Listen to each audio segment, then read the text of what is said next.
Listen, Luke, for this is the story my own mother told me, and this is the story I will tell to you, so that you may always remember it and keep it in your heart. Depper had very many palaces. In 4 of these palaces, there were 4 different families. The first family was the Rockstriders, and in this family was Mar Rockstrider and his wife, Avony Rockstrider, who was heavy with their first child. The second family was the Rainseekers, and in this family was Colty Rainseeker and his husband, Raki Rainseeker, who was heavy with their first child.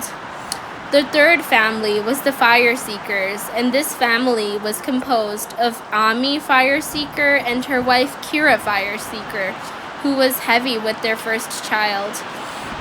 And the final family was the Sandragers, and they were composed of Ali Sandrager, Davini Sandrager, Jimmy Sandrager, and Ollie Sandrager. Ollie was heavy with their first child as well. All these families wanted better for their children than a life of slavery, and miraculously enough, each family found a clever way of escaping. The way they escaped is not important for this story, though. What is important is all that happened after. The Rockstriders had their child, and they did not give their child a slave name, but rather named her Blip. They wanted what was best for their child, and therefore they did not want their child to grow up with the burden of her family's past as slaves. They wanted the child to be free and to think that her people had always been free, that they always had been thriving. And so they did not tell the stories of Aramu, of Ekreth, of all the prophets and spirits, or of the desert itself. Blip's parents tried to raise her as well as they could, but the outside world also influenced her very greatly. She grew up into a selfish child who always wanted more, who always wanted as much as she could get. Her parents were very perturbed by her behavior, but they could not convince her to change her ways. One day, when Blip was grown, Depper needed more enforcers. Depper sent out a message to all the planet, promising lots of riches to anyone who would join the ranks of the Depuran enforcers. Depper promised a fine salary of vast riches, vaster riches than anything that Blip could make in her life as a farmer. She initially did not want to take up Depper's offer. Her parents had been members of the Freedom Trail, and she knew that they would be disappointed if she did this. But she thought of all the money that she could make, and she accepted Depper's offer.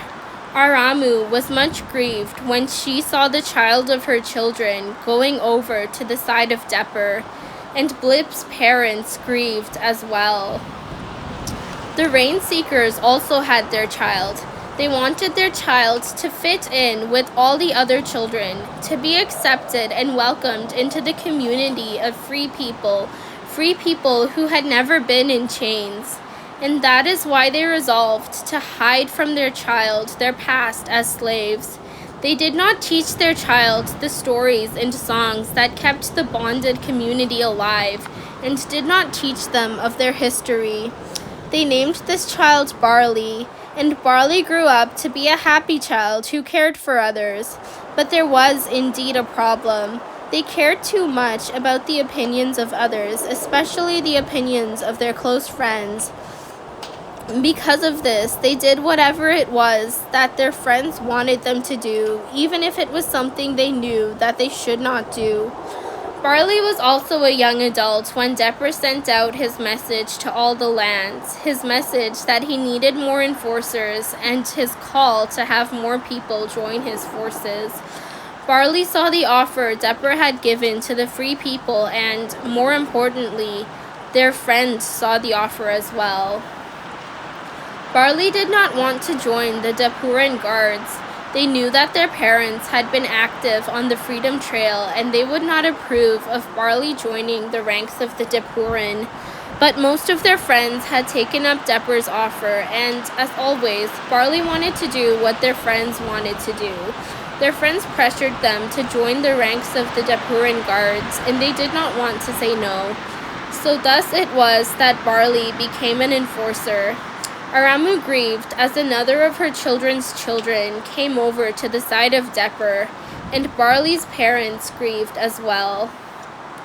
The fire seekers named their son Elish, another name that did not belong to the slaves, but they did not do this for the good of the child, but rather for the good of the Amavika still in slavery. For they thought that if the child knew the secrets of the Amavika, they could tell the secrets to one who should not know, to one who would not take care of the secrets. They wanted to keep the Amavika safe, and the secrets of the Amavika safe, and they did not want to risk telling their child of their heritage. And so Elish grew up. He was kind and caring and gentle-hearted to all that he saw. He did not have selfishness in his heart, but at the same time, he did not have a deep sense of love for the slaves, for the people of his heritage. He wanted things to go smoothly for everyone and did not see the fact that slave owners don't deserve to have peace because of the violence they have inflicted upon others. And he did not see the fact that sometimes violence is necessary to make a change. He was also a young man when Depper sent out his call, and he looked at the offer and he thought long and hard.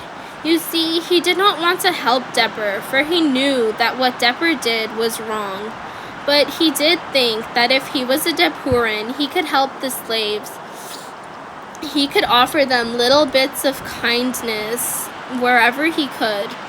Of course, he did not want to free the slaves, for he thought that that was too dangerous, but he did want to help them. And so he joined the Depuran guards, and Aramu once again wept that her children's child had joined the side of Depper and helped Depper to have power and hold over the slaves. The Sandrangers had a daughter who they named Arbar, a good slave name which meant bedrock. They knew that it was vitally important for them to teach young Arbar about her roots, her heritage, and, most importantly, about all the people still trapped under the looming Depper. And so the child grew up knowing the stories of Aramu, of Ekreth, of Leah, of Tenna. She grew up knowing the stories of all the people and animals and plants and spirits that fought back against Depper in ways small and large. She knew of the desert and how to live in harmony with it, and she knew of the promise that the mother made to her children. She grew up caring, she grew up passionate, and she grew up with a deep love in her heart for all those remaining still in slavery, and a deep hatred in her heart for all those who held people as slaves. She was active on the freedom trail just as her parents were, and she learned the stories of many of the slaves, and she had helped them become free. She kept the stories deep in her heart, in the places where she stored the stories of the mother.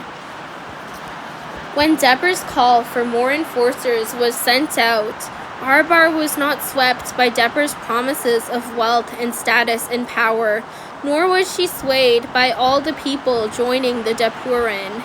She was not even swayed by the idea that she could do good while helping Depper. She knew that her place was on the freedom trail, and she did not falter or sway from her purpose of freeing the slaves. And so she refused to help Depper, and Aramu smiled to see that her child had chosen the side of the mother and the enslaved people rather than the cause of Depper. And Arbar's parents smiled as well. It is important that we always remember this story, because it is important that we always remember our heritage, that we always remember where we came from, and that we always remember our duty to all the people who are still in bondage, and our relationship with our mother. I tell you this story to save your life, Luca.